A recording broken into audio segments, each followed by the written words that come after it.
Alemania es un país variado y próspero. Y Berlín es una capital multicultural. Por supuesto que a algunos les va mejor que a otros. Sin embargo, en general, todos estamos muy bien. No obstante, los niveles sociales se están separando. Quienes han quedado como los perdedores en nuestra sociedad apenas tienen una oportunidad de recuperarse. ¿A qué se debe esto? ¿Son peores las condiciones para algunos que para otros? ¿O las diferencias están en el talento? ¿Existen los perdedores natos y aquellos que lo obtuvieron todo desde la cuna?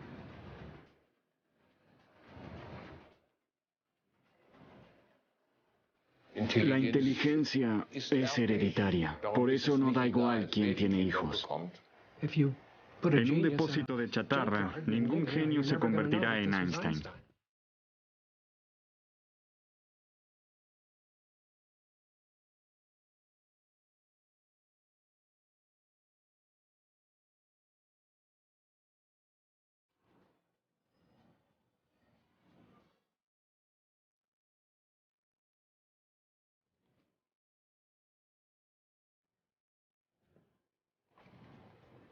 Mi nombre es John Amoateng Cantara.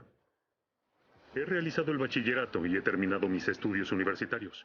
Y todo esto a pesar de que cuando era un niño, nadie se hubiese imaginado que yo podría realizar una carrera académica. Actualmente tengo 2 hijos y trabajo como cineasta y profesor de periodismo. Soy hijo de un africano y una alemana. En mi infancia, a las personas como yo se las llamaba mestizos. Pasó mucho tiempo hasta que Alemania se despojara de las ideas nazis.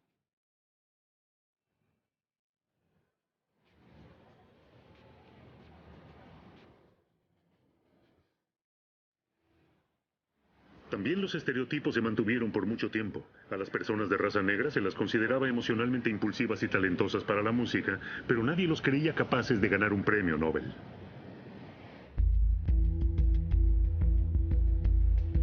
Todavía existen muchos prejuicios sobre cómo medir la inteligencia.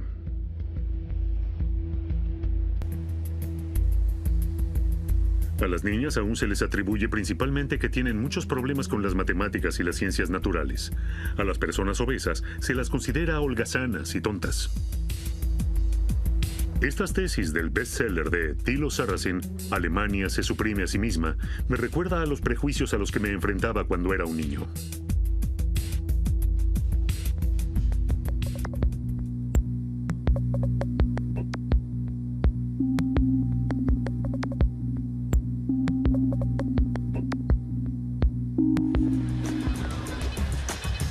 ¿Es cierto que Alemania se está volviendo cada vez más tonta porque inmigrantes sin educación en promedio tienen más hijos que la culta población alemana? ¿Significa el hecho de que haya tantos niños de color que el coeficiente intelectual de la nación esté decayendo? ¿Qué hay de verdad en la tesis de Sarrazin? Quiero saber sobre qué fundamentos científicos se apoyan estas afirmaciones. Es un hecho que en realidad sí hay diferencia en el rendimiento entre diferentes grupos poblacionales. Muchos inmigrantes en Berlín ni siquiera han terminado su educación primaria. ¿Cuáles son los motivos de esto? ¿Cuáles son los hechos? Esta es la fórmula. El 98% de los científicos consideran que la inteligencia mesurada de un 50 hasta un 80% es hereditaria. Yo personalmente tiendo más a creer que es un 80%. Y si grupos con distinta inteligencia tienen diferentes tasas de natalidad, en algún momento esto repercutirá en la inteligencia promedio de la población. Esto parecía lógico, pero ¿es correcto? Como hijos de nuestros padres, ¿estamos cautivos en una especie de gueto genético del que no hay escapatoria? Estas son preguntas que quiero realizarles a una serie de científicos. Echando un vistazo a la historia de la investigación de la inteligencia, aprendí que prácticamente desde un principio se empleó para comparar y evaluar a personas de diferentes procedencias. En el siglo XIX, Francis Galton publicó su obra Hereditary Genius, la genialidad heredada. En ella, separó a la humanidad en razas valiosas y menos valiosas y acuñó el término eugenesia, con el que designa la consolidación selectiva de características hereditarias favorables de una sociedad. De esta manera, Galton cimentó las bases para la ideología racista y de transmisión hereditaria de los nazis.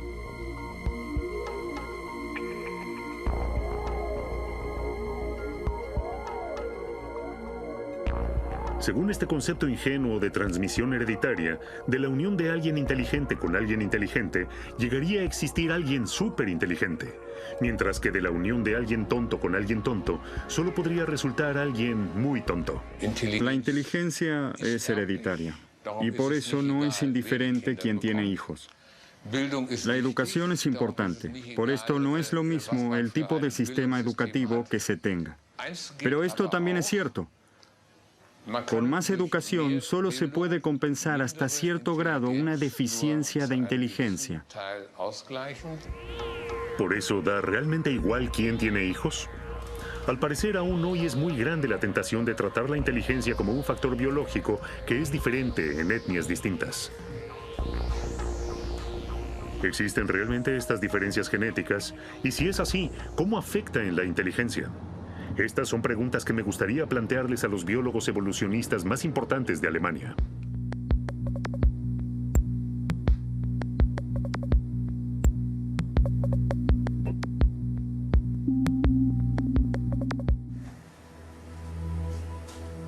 Diethard Tautz es genetista poblacional y director del área de biología evolutiva del Instituto Max Planck en Plön.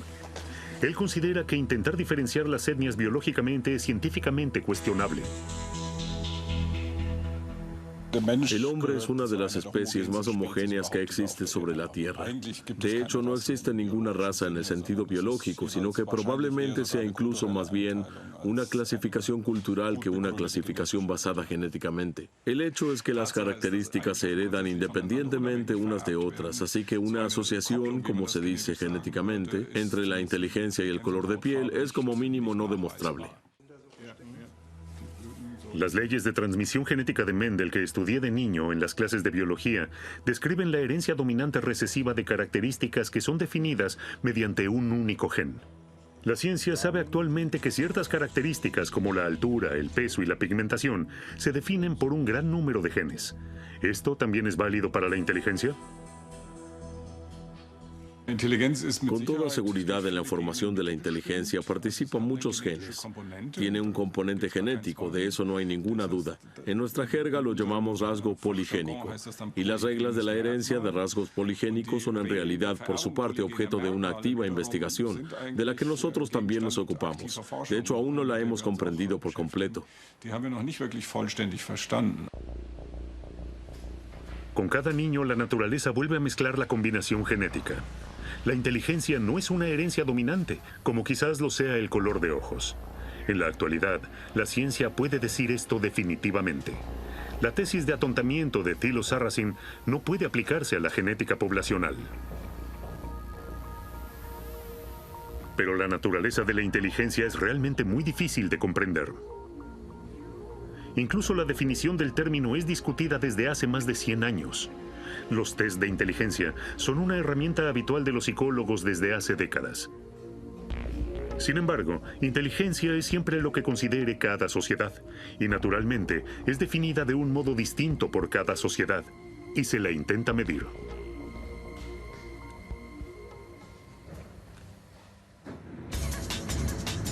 Quiero saber cómo funciona un test de inteligencia. En la Universidad de Bremen, el psicólogo Franz Petermann desarrolla métodos para medir la inteligencia. Más precisamente, ajusta test de inteligencia norteamericanos para el mercado alemán.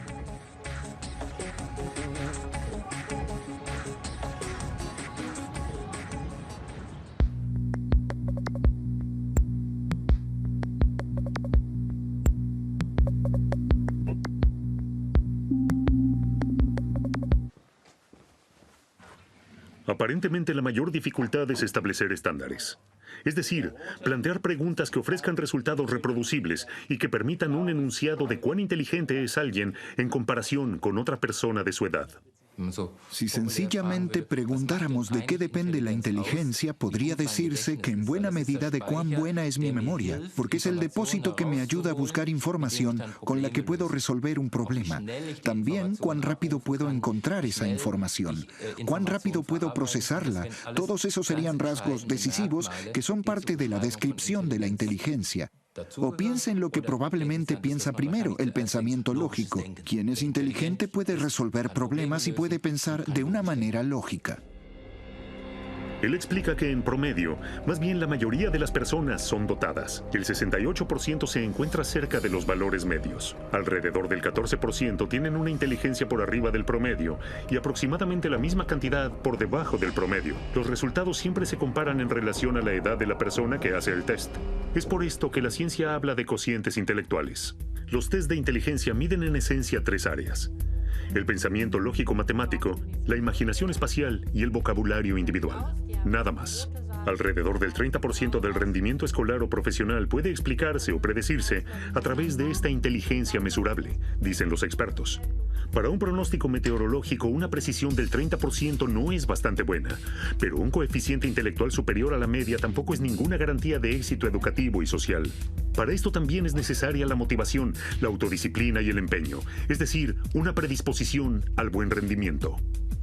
El rendimiento en un test de inteligencia depende del día, especialmente de la motivación del sujeto de experimentación. No debemos creer en cada uno de los puntos de la inteligencia. Creo que ese es el mayor error. Yo con una inteligencia promedio de 100 también puedo alcanzar logros escolares, académicos. Solo debo adaptarme a las tareas que se me presentan día a día. Es muy ingenuo creer en la cifra que genera el test de inteligencia. ¿Qué falta aquí? Los test de coeficiente intelectual solo generan valores aproximados, no absolutos. Estos sencillamente no existen. A pesar de esto, aún son considerados la herramienta informativa más importante de la psicología. Estupendo. Lograste encontrar muchos. La inteligencia en sí misma para mí no tiene valor social, ni moral, ni individual, sino el manejo responsable de la inteligencia y de la vida que imponen las condiciones básicas, los potenciales que se tienen para explotarla. La inteligencia es un potencial. El modo en que se utilice depende de muchas otras cosas. Actualmente soy profesor, pero ¿cómo saldría en un test de coeficiente intelectual? En este bolso negro está el test de inteligencia de Wechsler. A usar la mente.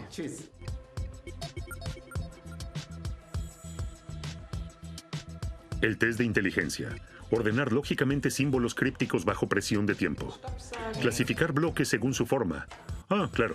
Tal vez hubiese sido mejor que practicara antes. Sin embargo, los verdaderos test de valor informativos son ultrasecretos y solo son realizados por psicólogos.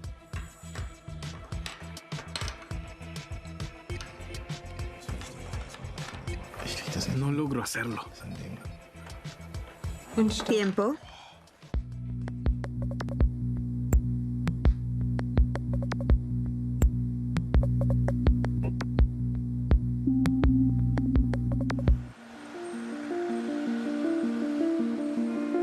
Zúrich.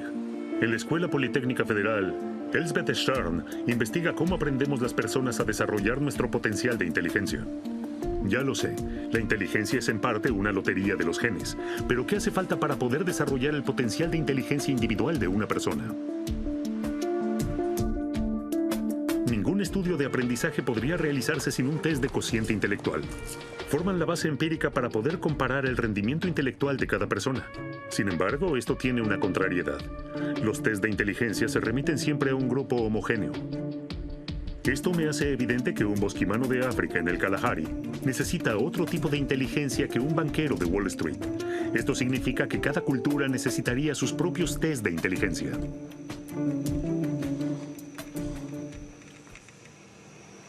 Solo puedo desarrollar la inteligencia si me enfrento a problemas que requieren de inteligencia. Si he aprendido a leer y escribir, si he aprendido a comprender símbolos abstractos, si siquiera los puedo imaginar.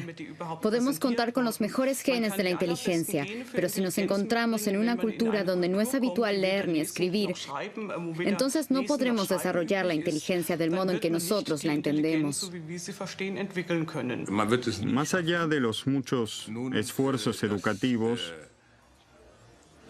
nunca lograremos elevar a un niño poco dotado al nivel de los dotados.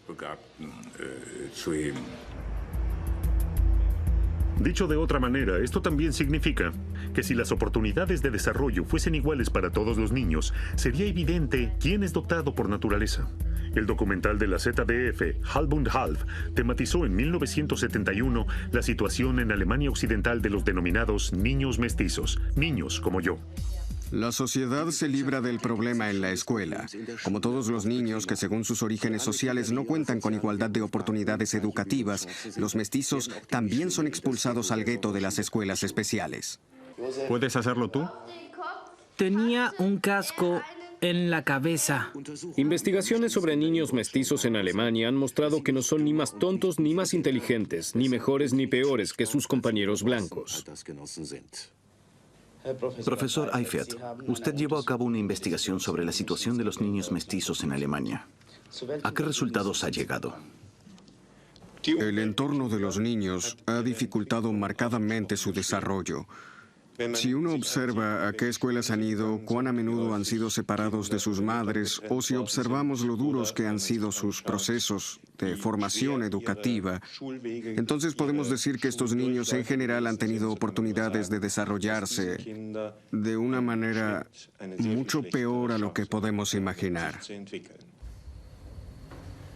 A pesar de ello, hasta la actualidad se mantiene tercamente la tesis de que las capacidades cognitivas de una persona se deben principalmente a factores genéticos. Una tesis que también se defiende en el bestseller The Bell Curve de Charles Murray y Richard Harnstein. Muchas veces se abusa del estudio de la inteligencia y principalmente en Estados Unidos se abusa de él. Hace 30 o 40 años aún se pensaba sencillamente que se disponía de valores constantes y si se veía que a una persona de piel oscura le iba mal en los exámenes, entonces se achacaba a los genes. Esto me compete personalmente. Volaré a Detroit. Murray y Harnstein creían que muchos problemas sociales se explicarían por un cociente intelectual inmodificablemente más bajo en afroamericanos y latinos. Es la idea de Thilo Sarrazin de una especie de gueto genético del que ya no hay salida. Programas de fomento y asistencia social no tendrían sentido.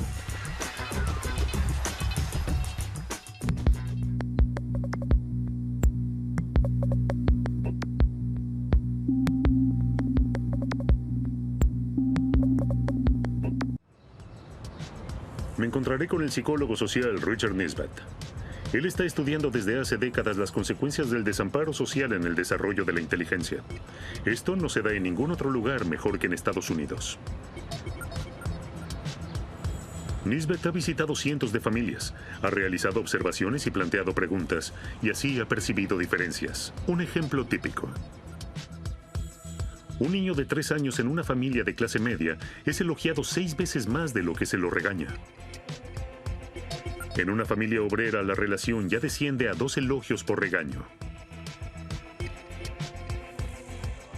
Y en una familia negra de clase baja, la relación se invierte. Por elogio hay 2 regaños. Hay grandes diferencias en cuanto al vocabulario del niño dependiendo de su nivel social y de su pertenencia étnica. Un niño de clase media, hasta que cumple los 3 años, escucha alrededor de 30 millones de palabras. Un niño de familia obrera, alrededor de 20 millones.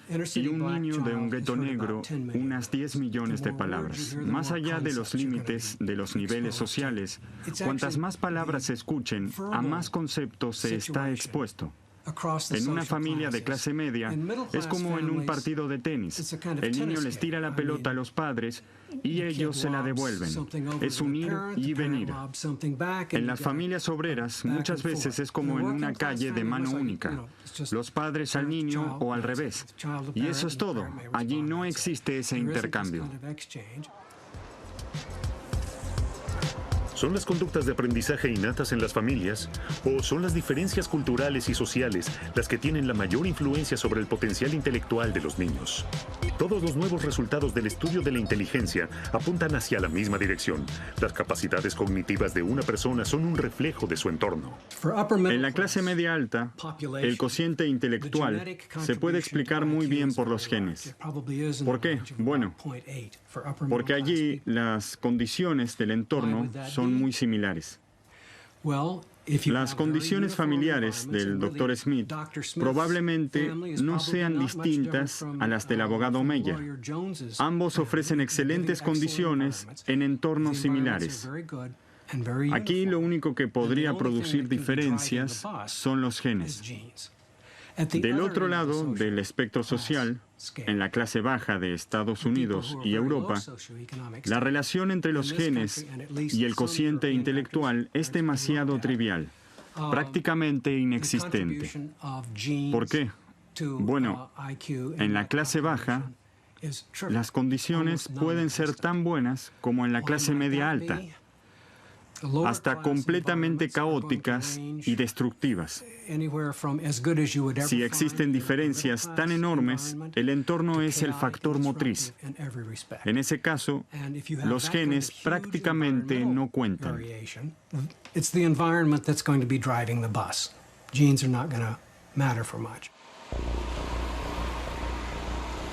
El desarrollo de nuestro potencial intelectual es controlado directamente por nuestro entorno. Un estudio que ha demostrado esto de forma impresionante me conduce a Rumania. Es la parte más difícil de mi investigación. En los años del dictador Ceausescu, habrían nacido muchos niños aquí. Los más fuertes fueron reclutados para el Estado. Los más débiles, niños con discapacidades, enfermedades crónicas o sencillamente desnutridos, fueron echados a un orfanato. Recién al término del régimen, en 1989, finalizó el abandono inhumano de los niños.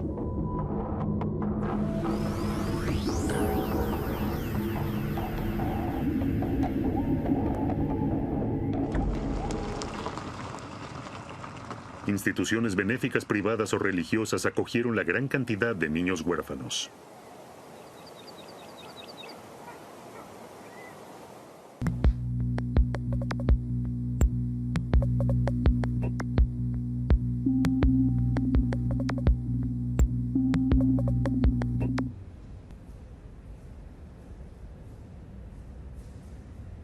Hasta la fecha, aún no existe en Rumania una red nacional de familias de acogida que estarían dispuestas a cuidar de niños sin padres o abandonados. El hogar infantil Probita, del padre Nicolae Tănase, en los últimos 20 años ha ofrecido refugio a 3.000 niños. Apoyado por donaciones del exterior, actualmente aún viven más de 400 niños a su cargo. El padre Tănase ha visto claramente una y otra vez los efectos devastadores de la negligencia.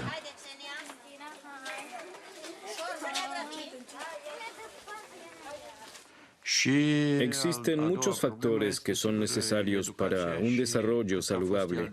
Por un lado, el potencial genético del niño y después, por supuesto, la educación y el padecimiento que tuvo, ya que si, por ejemplo, un plato se rompe, es muy difícil volver a unirlo. E incluso si se logra, ya no volverá a ser el mismo. No existe una recuperación del 100%.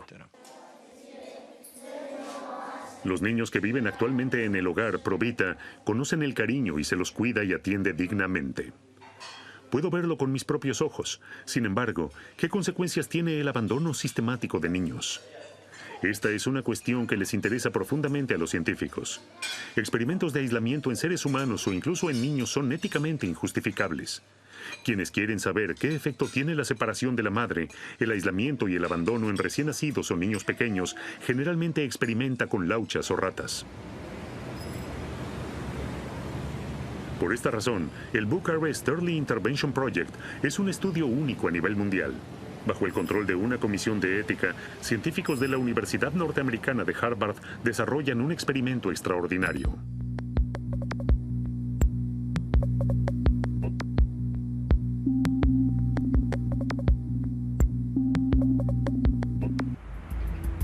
El objetivo de los científicos es comparar el desarrollo de niños que hayan tenido las mismas malas condiciones iniciales en sus vidas. Parte de ellos fueron entregados a familias de acogida. Los otros debieron permanecer en orfanatos. Se echaba a suerte qué niño iría con una familia. Me parece una crueldad, una lotería del destino. Solo era aceptable éticamente porque en 1990 no había suficientes familias de acogida para los más de 150.000 niños de los orfanatos rumanos. Del estudio se obtuvieron resultados pioneros.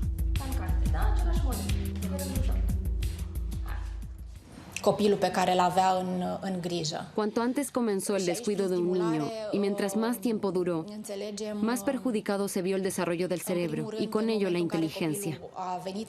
Hemos podido confirmar estos resultados mediante el estudio de dos grupos. Los niños del orfanato, debido a la poca atención y cariño, recibieron muy poca estimulación, mientras que los niños de acogida, por el cuidado familiar más cercano, pudieron llegar a tener una estabilidad emocional mucho mayor. Los niños de acogida tenían sencillamente mayor seguridad emocional, confianza y experiencias de aprendizaje. La inteligencia se desarrolla proporcionalmente a la calidad, cantidad y regularidad a la estimulación del entorno, especialmente cuando los padres de acogida animan a los niños a explorar su propio entorno.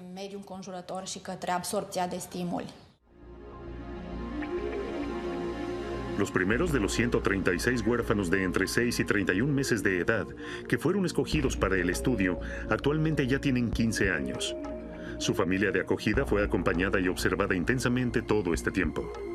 Mientras tanto, siempre se volvía a la cuestión esencial: ¿qué efecto ha tenido el descuido durante su primera infancia sobre su inteligencia? Ya las primeras mediciones de las ondas cerebrales en los niños que debieron quedarse en el orfanato indicaron claramente una menor actividad cerebral, que se correspondía a un muy escaso cociente intelectual de apenas 70. Los niños que crecieron en familias de acogida, por su parte, tenían un cociente intelectual de 80 hasta 90. Crecer en familias de acogida evidentemente aumentaba su inteligencia. Sin embargo, escaneos cerebrales también dieron un resultado deprimente. Todos los niños del estudio mostraban, en comparación a niños que crecieron en condiciones normales, una clara reducción de la materia gris y materia blanca en el cerebro.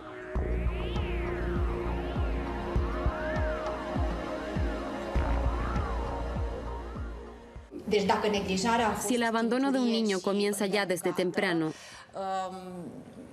y se mantiene por mucho tiempo, la recuperación es prácticamente imposible, ya que las conexiones neuronales en el cerebro de un niño que experimenta abuso o abandono no se desarrollan correctamente.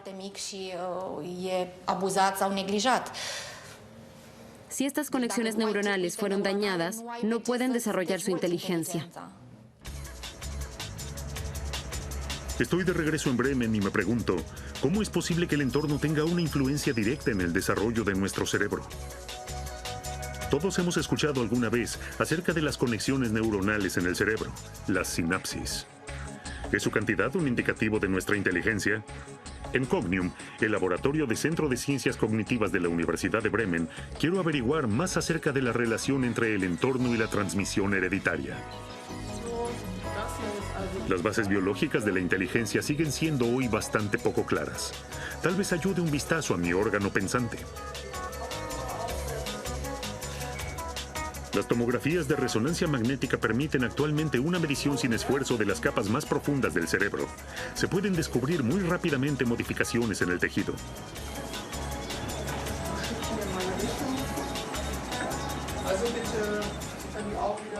De este modo, el escáner indica daños en el cerebro o muestra depósitos de placas en pacientes con Alzheimer. ¿Muestra en mi caso también diferencias importantes? Espero que no. No, aparentemente tengo un cerebro completamente normal y sano.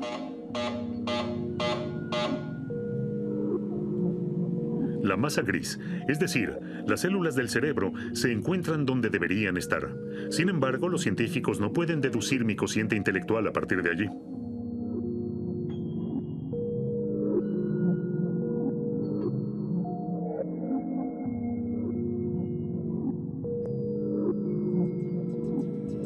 Las áreas del cerebro individuales son interconectadas por vías nerviosas, lo que forma la materia blanca. Los neurólogos creen que la inteligencia también se ve influida por cómo se transmite la información a través del cerebro y cuán eficientemente están interconectadas las vías nerviosas entre sí.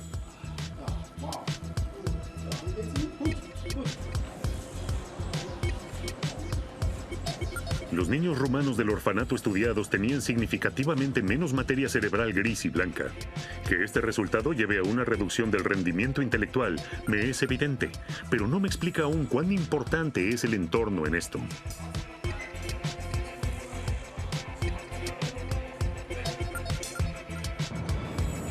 Espero encontrar respuestas a esto en los científicos de la Universidad de Göttingen. Traigo conmigo los escaneos de mi propio cerebro.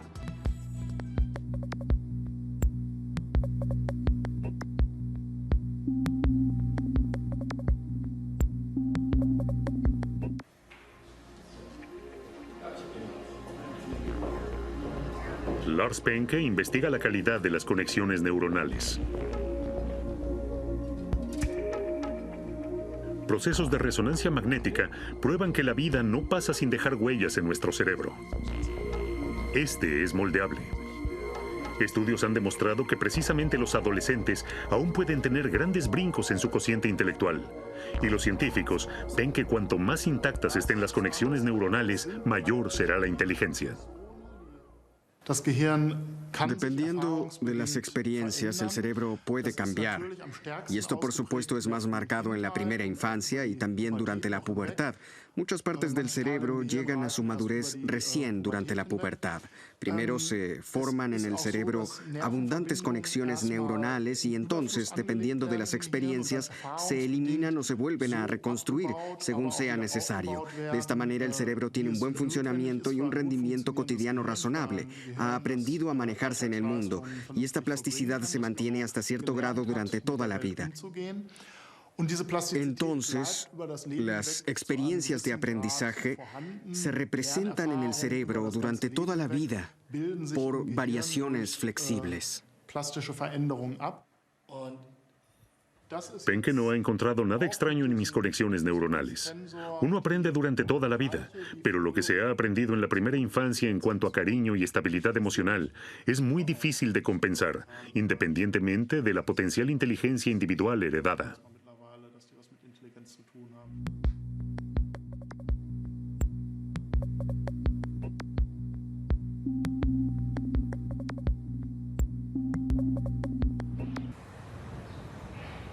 ¿Qué efecto tienen las influencias del entorno sobre la inteligencia? André Fischer me lo explica. Él investiga dentro de un área especial de la biología, la epigenética, y analiza qué condiciones son necesarias para controlar la actividad de los genes. La epigenética ya ha demostrado que la herencia y el entorno actúan entre ellas de un modo complejo. Según Fischer, nuestras propias experiencias pueden marcar la forma de leer el material genético, activándolo o desactivándolo, y estas marcas pueden transmitirse a generaciones futuras. El estrés, la sociedad, el miedo o la desnutrición pueden modificar la manera en que trabajen los genes.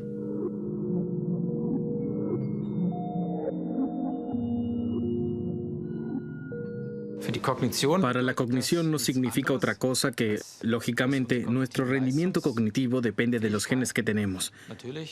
Pero probablemente sea mucho más importante cómo son regulados esos genes. Esto significa cuándo, dónde y con qué potencia son activados.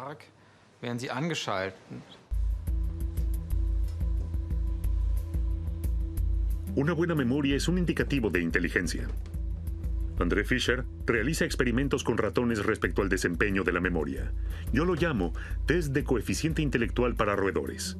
¿Pueden las lauchas recordar diferentes objetos? Lo particular es que las lauchas son clones. Genéticamente son completamente idénticos, como gemelos. Además, los científicos han procurado que los animales crezcan exactamente en las mismas condiciones. De este modo, no deberían existir diferencias en su desempeño.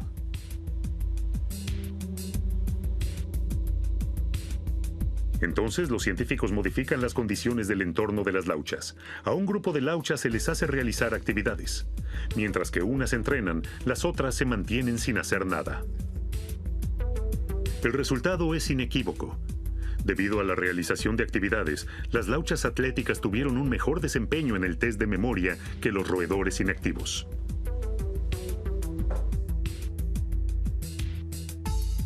Una mirada profunda al hipocampo de las lauchas, la parte del cerebro con las estructuras evolutivamente más antiguas, nos explica el porqué.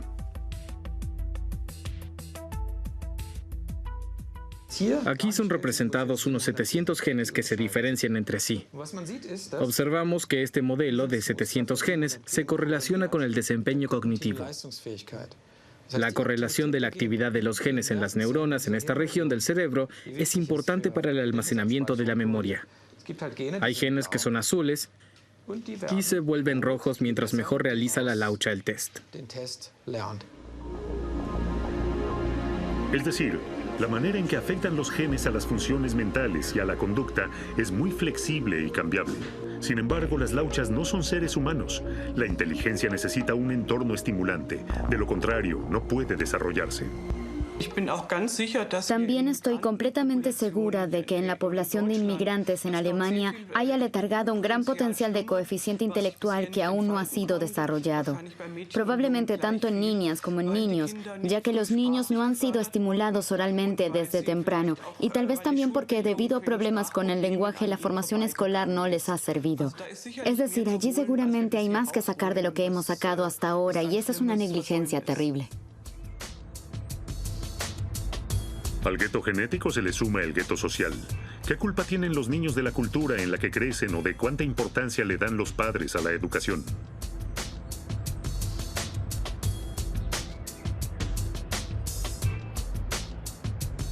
En Bremen, en el distrito de Osterholz, viven particularmente muchos niños. El 25% de los habitantes son inmigrantes, el 45% extranjeros, turcos, kurdos, libaneses, tamiles, africanos. ¿Son sus niños la razón por la que Alemania deba tener el temor de estarse volviendo ignorante?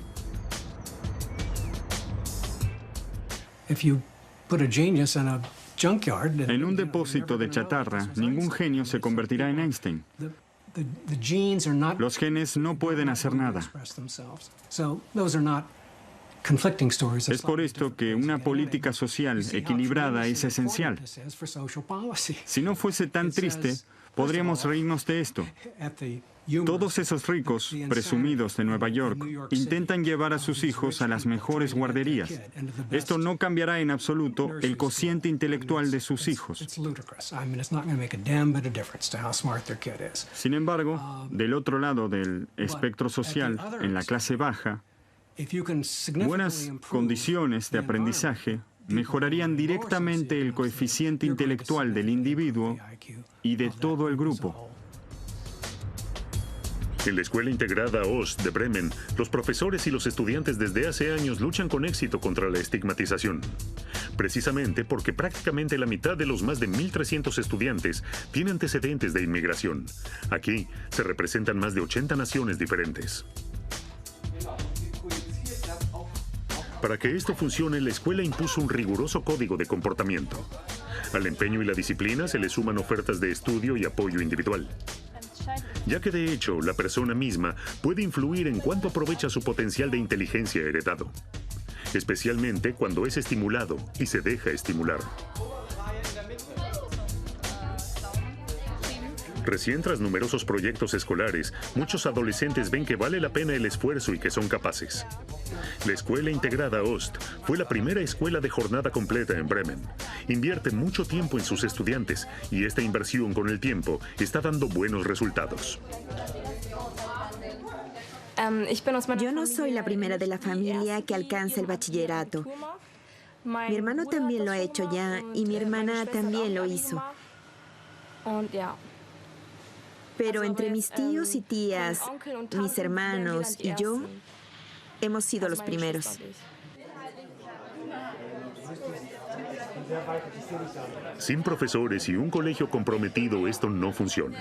El director, Franz Jönschke, dirige la escuela desde hace 30 años. Le pregunto el secreto de su éxito. No se trata de un secreto tan grande.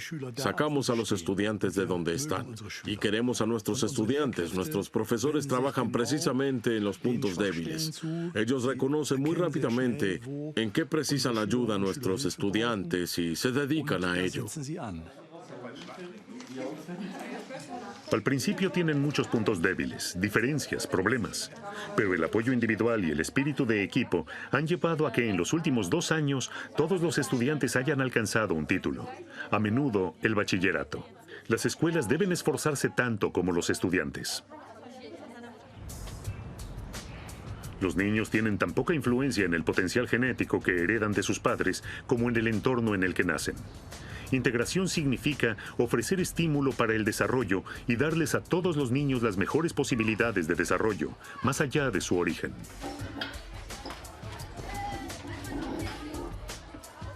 Lamentablemente, no es el caso que un genio se impondrá más allá de las condiciones más adversas. Es por ello que son tan populares las historias de aquellos que lo lograron a pesar de ello, porque siguen siendo excepciones. Respecto a lo que se haga con la inteligencia, cuán bien aprendan a leer, a escribir, a sacar cuentas, cuánto les guste hacerlo, que puedan resolver problemas de las ciencias naturales. En eso los profesores tienen una enorme influencia. Y hemos observado reiteradas veces que aquellos niños que quizás no son tan inteligentes, pero que tienen buenos profesores, aprenden mejor las ciencias naturales que aquellos estudiantes muy inteligentes, pero con malos profesores.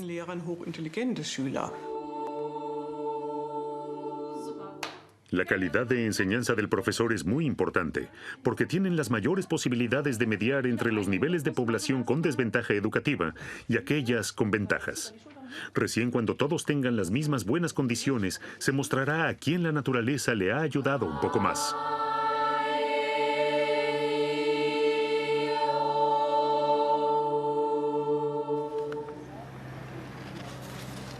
Ya sea que a mí la naturaleza me haya dado un poco más de inteligencia o que sencillamente haya tenido la suerte de tener buenos profesores y estímulo, esto no puedo identificarlo en mi cociente intelectual. Los resultados del test reflejan mis capacidades y preferencias, nada más. Y estas son independientes de mi color de piel. Al menos, ahora lo tengo por escrito.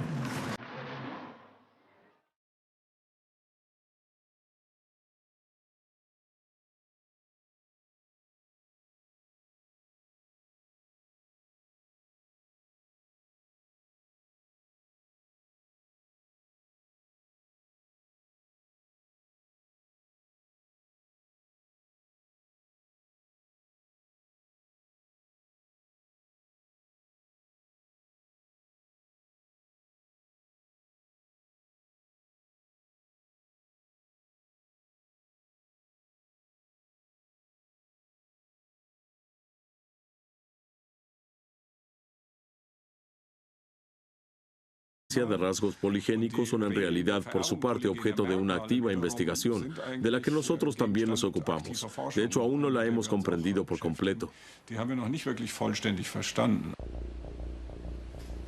Con cada niño, la naturaleza vuelve a mezclar la combinación genética. La inteligencia no es una herencia dominante, como quizás lo sea el color de ojos. En la actualidad, la ciencia puede decir esto definitivamente. La tesis de atontamiento de Thilo Sarrazin no puede aplicarse a la genética poblacional. Pero la naturaleza de la inteligencia es realmente muy difícil de comprender. Incluso la definición del término es discutida desde hace más de 100 años. Los test de inteligencia son una herramienta habitual de los psicólogos desde hace décadas. Sin embargo, inteligencia es siempre lo que considere cada sociedad, y naturalmente es definida de un modo distinto por cada sociedad, y se la intenta medir.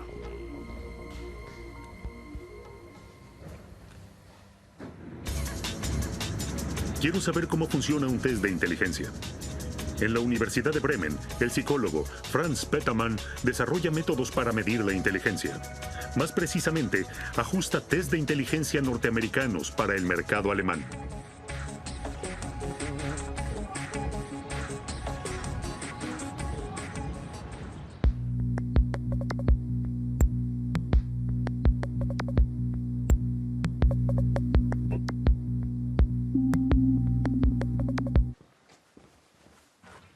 Aparentemente, la mayor dificultad es establecer estándares. Es decir, plantear preguntas que ofrezcan resultados reproducibles y que permitan un enunciado de cuán inteligente es alguien en comparación con otra persona de su edad. Si sencillamente preguntáramos de qué depende la inteligencia, podría decirse que en buena medida de cuán buena es mi memoria, porque es el depósito que me ayuda a buscar información con la que puedo resolver un problema.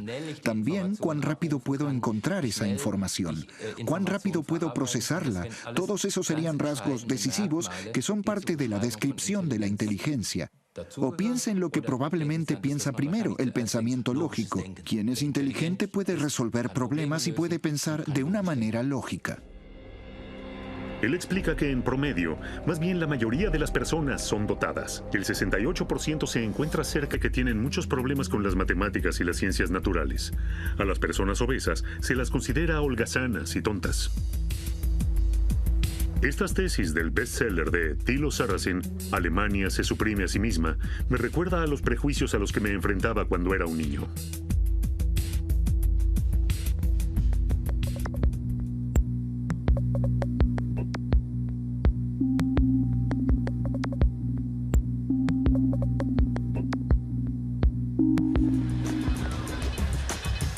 Es cierto que Alemania se está volviendo cada vez más tonta porque inmigrantes sin educación en promedio tienen más hijos que la culta población alemana. ¿Significa el hecho de que haya tantos niños de color que el coeficiente intelectual de la nación esté decayendo? ¿Qué hay de verdad en la tesis de Sarrazin? Quiero saber sobre qué fundamentos científicos se apoyan estas afirmaciones. Es un hecho que en realidad sí hay diferencia en el rendimiento entre diferentes grupos poblacionales. Muchos inmigrantes en Berlín ni siquiera han terminado su educación primaria. ¿Cuáles son los motivos de esto? ¿Cuáles son los hechos? Esta es la fórmula. El 98% de los científicos consideran que la inteligencia mesurada de un 50 hasta un 80% es hereditaria. Yo personalmente tiendo más a creer que es un 80%.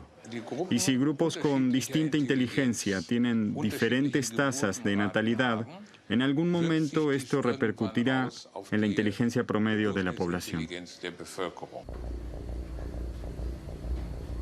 Esto parecía lógico, pero ¿es correcto? Como hijos de nuestros padres, ¿estamos cautivos en una especie de gueto genético del que no hay escapatoria?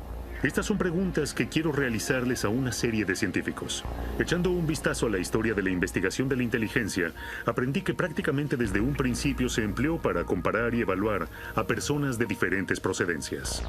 En el siglo XIX, Francis Galton publicó su obra Hereditary Genius, la genialidad heredada.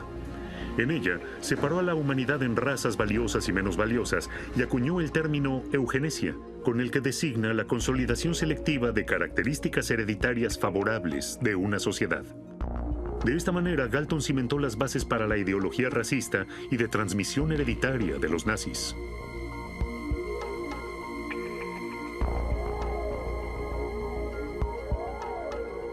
De los valores medios. Alrededor del 14% tienen una inteligencia por arriba del promedio y aproximadamente la misma cantidad por debajo del promedio. Los resultados siempre se comparan en relación a la edad de la persona que hace el test.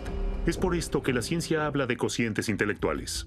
Los test de inteligencia miden en esencia tres áreas: el pensamiento lógico-matemático, la imaginación espacial y el vocabulario individual. Nada más. Alrededor del 30% del rendimiento escolar o profesional puede explicarse o predecirse a través de esta inteligencia mesurable, dicen los expertos. Para un pronóstico meteorológico, una precisión del 30% no es bastante buena, pero un coeficiente intelectual superior a la media tampoco es ninguna garantía de éxito educativo y social. Para esto también es necesaria la motivación, la autodisciplina y el empeño, es decir, una predisposición al buen rendimiento. El rendimiento en un test de inteligencia depende del día, especialmente de la motivación del sujeto de experimentación. No debemos creer en cada uno de los puntos de la inteligencia. Creo que ese es el mayor error. Yo con una inteligencia promedio de 100 también puedo alcanzar logros escolares, académicos. Solo debo adaptarme a las tareas que se me presentan día a día. Es muy ingenuo creer en la cifra que genera el test de inteligencia. ¿Qué falta aquí? Los test de coeficiente intelectual solo generan valores aproximados, no absolutos. Estos sencillamente no existen. A pesar de esto, aún son considerados la herramienta informativa más importante de la psicología. Estupendo. Lograste encontrar muchos. La inteligencia en sí misma para mí no tiene valor social, ni moral, ni individual, sino el manejo responsable de la inteligencia y de la vida que imponen las condiciones básicas, los potenciales que se tienen para explotarla. La inteligencia es un potencial. El modo en que se utilice depende de muchas otras cosas. Actualmente soy profesor, pero ¿cómo saldría en un test de coeficiente intelectual? En este bolso negro está el test de inteligencia de Wechsler. A usar la mente.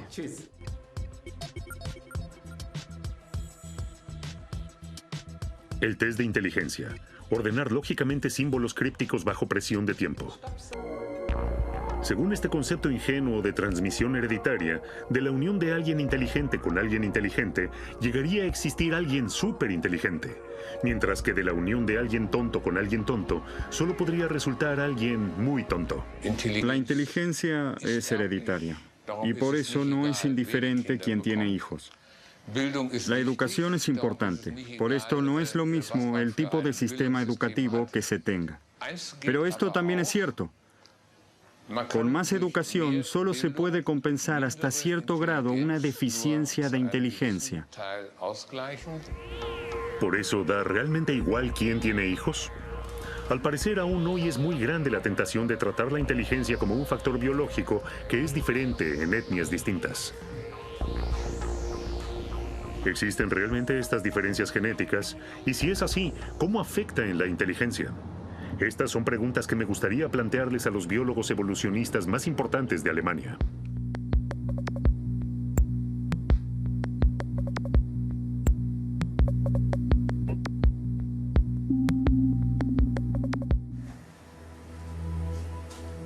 Diethard Autz es genetista poblacional y director del área de biología evolutiva del Instituto Max Planck en Ploem. Él considera que intentar diferenciar las etnias biológicamente es científicamente cuestionable. El hombre es una de las especies más homogéneas que existe sobre la Tierra. De hecho, no existe ninguna raza en el sentido biológico, sino que probablemente sea incluso más bien una clasificación cultural que una clasificación basada genéticamente. El hecho es que las características se heredan independientemente unas de otras, así que una asociación, como se dice genéticamente, entre la inteligencia y el color de piel es como mínimo no demostrable. Las leyes de transmisión genética de Mendel que estudié de niño en las clases de biología describen la herencia dominante recesiva de características que son definidas mediante un único gen. La ciencia sabe actualmente que ciertas características como la altura, el peso y la pigmentación se definen por un gran número de genes. ¿Esto también es válido para la inteligencia? Con toda seguridad en la formación de la inteligencia participan muchos genes. Tiene un componente genético, de eso no hay ninguna duda. En nuestra jerga lo llamamos rasgo poligénico. Y las reglas de la herencia.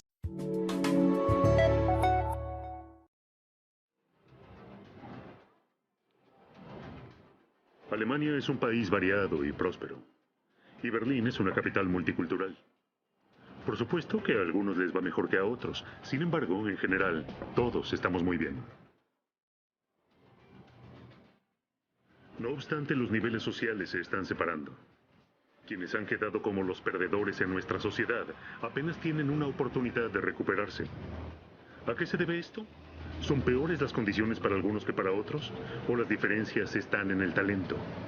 ¿Existen los perdedores natos y aquellos que lo obtuvieron todo desde la cuna?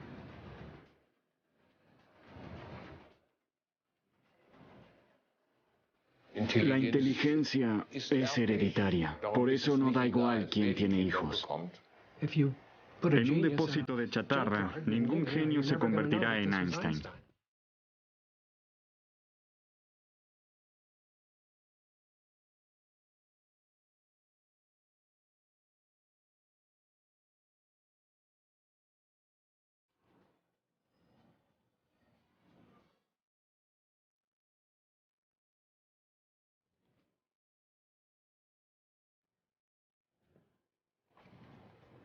Mi nombre es John Amoateng Cantara.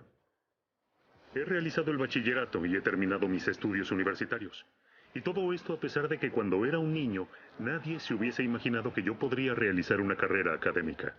Actualmente tengo 2 hijos y trabajo como cineasta y profesor de periodismo. Soy hijo de un africano y una alemana. En mi infancia, a las personas como yo se las llamaba mestizos. Pasó mucho tiempo hasta que Alemania se despojara de las ideas nazis.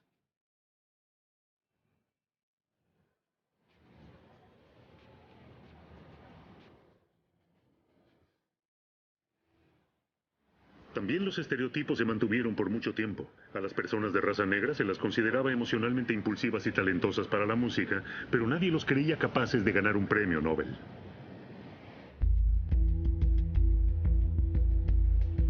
Todavía existen muchos prejuicios sobre cómo medir la inteligencia.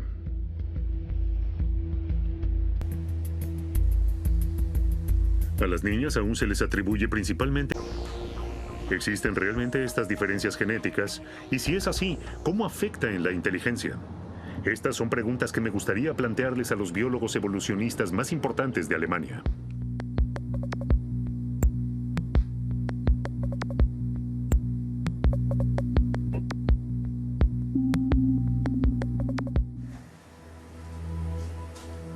Dietmar Tautz es genetista poblacional y director del área de biología evolutiva del Instituto Max Planck en Plön.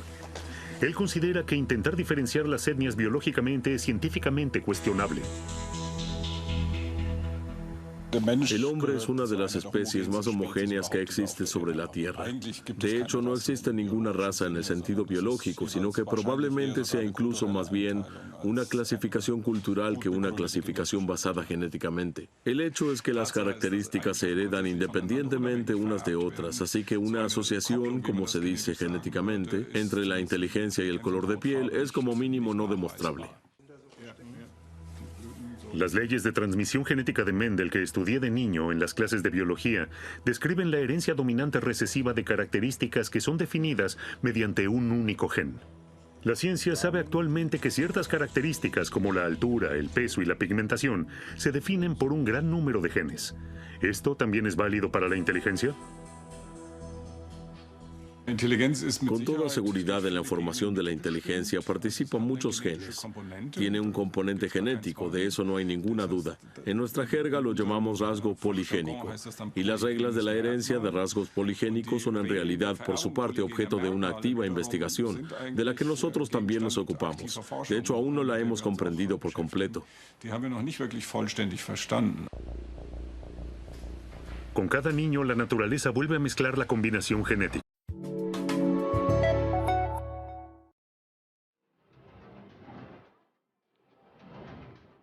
Alemania es un país variado y próspero, y Berlín es una capital multicultural. Por supuesto que a algunos les va mejor que a otros, sin embargo, en general, todos estamos muy bien. No obstante, los niveles sociales se están separando. Quienes han quedado como los perdedores en nuestra sociedad apenas tienen una oportunidad de recuperarse. ¿A qué se debe esto? ¿Son peores las condiciones para algunos que para otros? ¿O las diferencias están en el talento? ¿Existen los perdedores natos y aquellos que lo obtuvieron todo desde la cuna?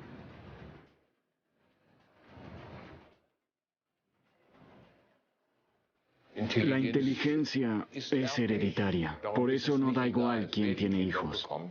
En un depósito de chatarra, ningún genio se convertirá en Einstein.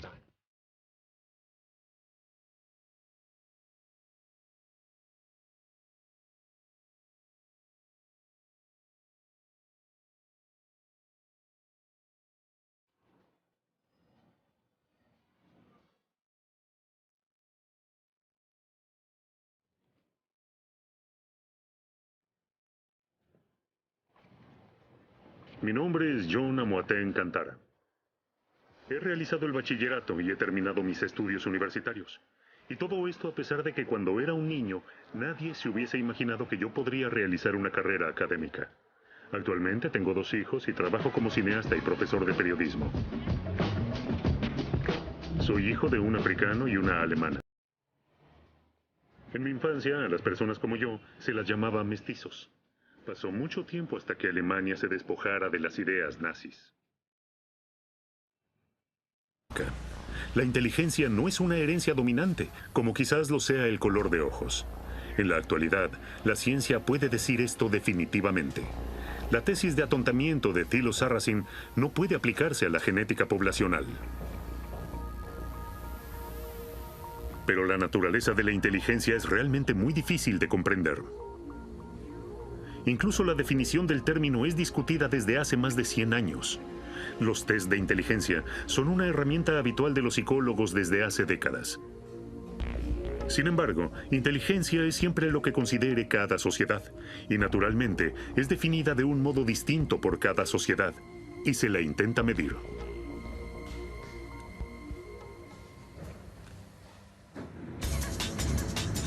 Quiero saber cómo funciona un test de inteligencia. En la Universidad de Bremen, el psicólogo Franz Petermann desarrolla métodos para medir la inteligencia. Más precisamente, ajusta test de inteligencia norteamericanos para el mercado alemán.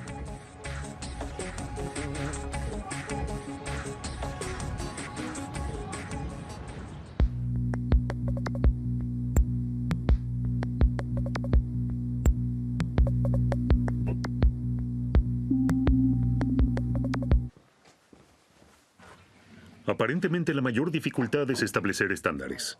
Es decir, plantear preguntas que ofrezcan resultados reproducibles y que permitan un enunciado de cuán inteligente es alguien en comparación con otra persona de su edad. Si sencillamente preguntáramos de qué depende la inteligencia, podría decirse que en buena medida de cuán buena es mi memoria, porque es el depósito que me ayuda a buscar información con la que puedo resolver un problema. También cuán rápido puedo encontrar esa información, cuán rápido puedo procesarla. Todos esos serían rasgos decisivos que son parte de la descripción de la inteligencia.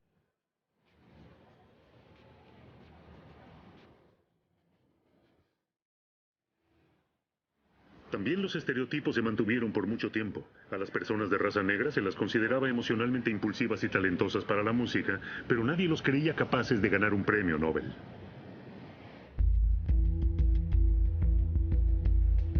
Todavía existen muchos prejuicios sobre cómo medir la inteligencia.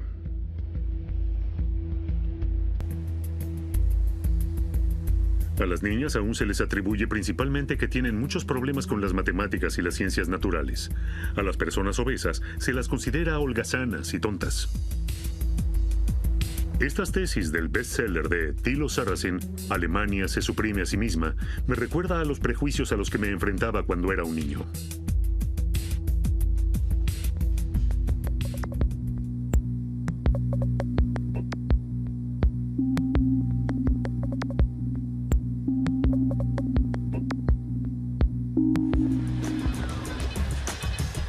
¿Es cierto que Alemania se está volviendo cada vez más tonta porque inmigrantes sin educación en promedio tienen más hijos que la culta población alemana? ¿Significa el hecho de que haya tantos niños de color que el coeficiente intelectual de la nación esté decayendo? ¿Qué hay de verdad en la tesis de Sarrazin? Quiero saber sobre qué fundamentos científicos se apoyan estas afirmaciones. Es un hecho que en realidad sí hay diferencia en el rendimiento entre diferentes grupos poblacionales. Muchos inmigrantes en Berlín ni siquiera han terminado su educación primaria. ¿Cuáles son los motivos de esto? ¿Cuáles son los hechos? Esta es la fórmula. El 98% de los científicos consideran que la inteligencia mesurada de un 50 hasta un 80% es hereditaria. Yo personalmente tiendo más a creer que es un 80%. Y si grupos con distinta inteligencia tienen diferentes tasas de natalidad, en algún momento esto repercutirá en la inteligencia promedio de la población. Esto parecía lógico, pero ¿es correcto? Como hijos de nuestros padres, ¿estamos cautivos en una especie de gueto genético del que no hay escapatoria? Estas son preguntas que quiero realizarles a una serie de científicos. Echando un vistazo a la historia de la investigación de la inteligencia, aprendí que prácticamente desde un principio se empleó para comparar y evaluar a personas de diferentes procedencias. En el siglo XIX, Francis Galton publicó su obra Hereditary Genius, la genialidad heredada. En ella, separó a la humanidad en razas valiosas y menos valiosas y acuñó el término eugenesia, con el que designa la consolidación selectiva de características hereditarias favorables de una sociedad. De esta manera, Galton cimentó las bases para la ideología racista y de transmisión hereditaria de los nazis.